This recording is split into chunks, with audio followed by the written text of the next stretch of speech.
Olá a todos, meu nome é Jair, sou professor de língua portuguesa e literatura e também de filosofia.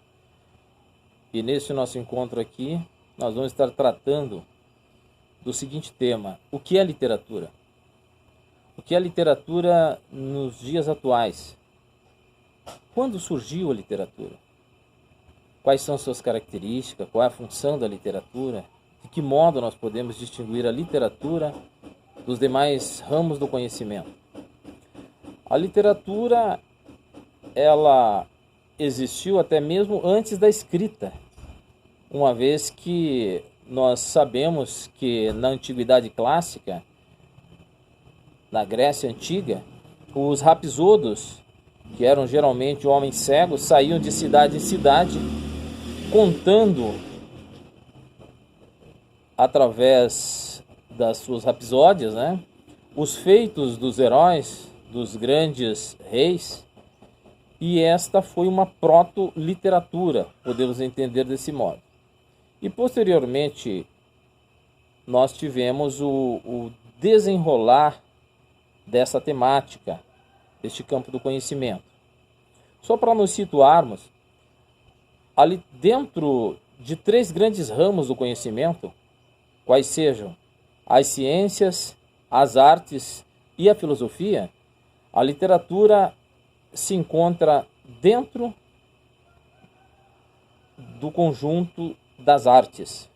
Então, entre os tipos de arte que nós conhecemos hoje, a literatura é arte e só pode ser entendida como arte, o que já por si só nos remete a uma característica que nos faz distinguir a literatura dos demais ramos do conhecimento.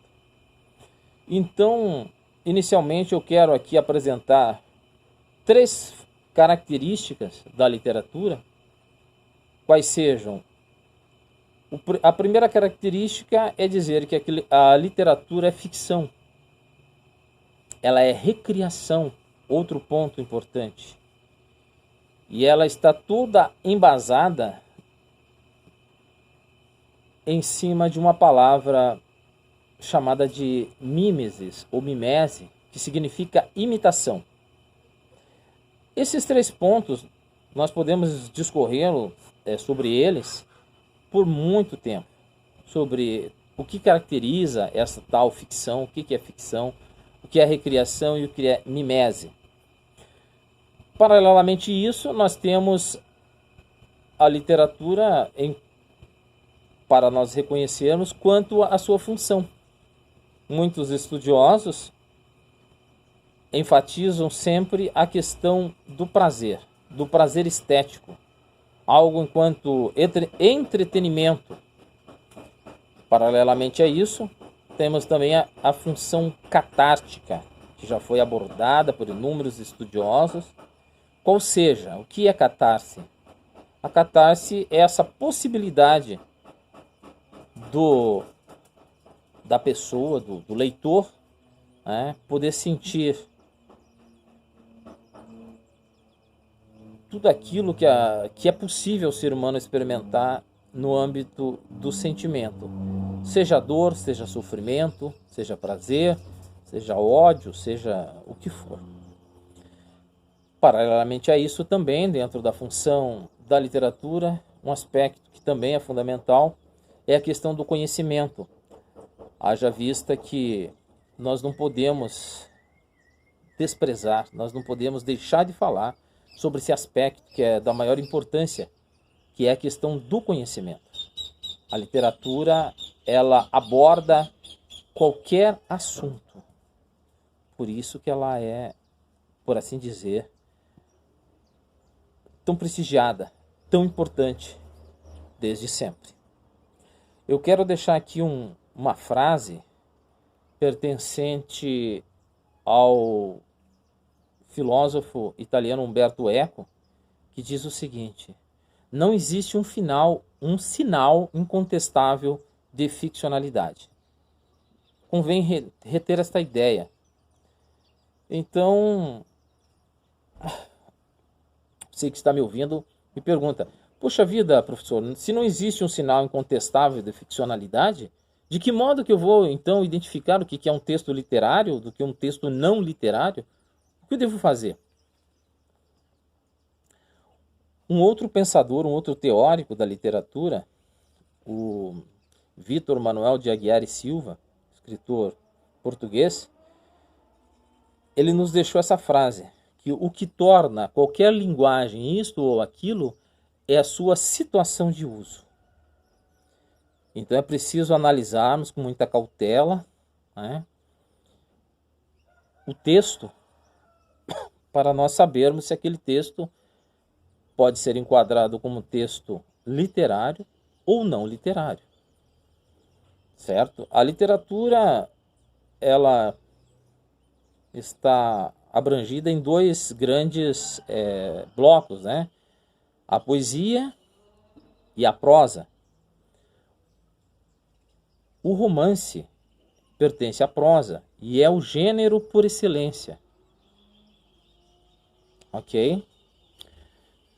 Mas quando nós falamos de literatura, nós não podemos deixar em momento algum de nos situarmos, de compararmos, de cotejarmos com outras áreas do conhecimento.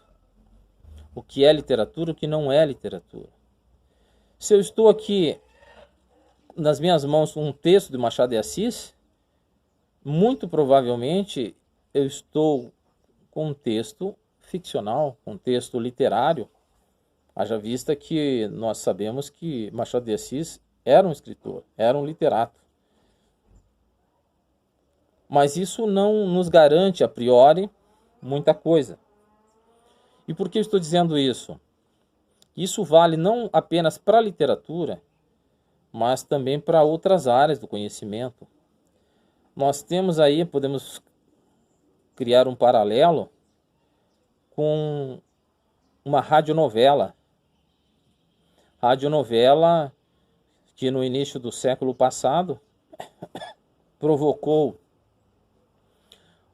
uma grande celeuma, um grande estardalhaço nos Estados Unidos, porque simplesmente o público simplesmente confundiu o que é arte com o que não é arte. Ou seja, não sei se alguns de vocês já tomaram conhecimento daquela novela de rádio chamada A Guerra dos Mundos. Quando essa novela foi exibida no rádio, em certa ocasião, os seus espectadores, os ouvintes, chegaram a pensar tratar-se de efetivamente que os Estados Unidos estavam sendo atacados por discos voadores, né? Porque é assim que se tratava aquele texto ficcional, aquela novela de rádio. Então é importante dizer isso por quê? Porque o texto ficcional, nem que pese, no caso que nós estamos falando da literatura, especificamente do romance, ele por vezes pode ser escrito em forma de cartas, pode ser escrito em forma de diálogos, pode ser escrito em primeira pessoa, em terceira pessoa, ele pode ser feito como se fosse um depoimento prestado, como se fosse um dossiê.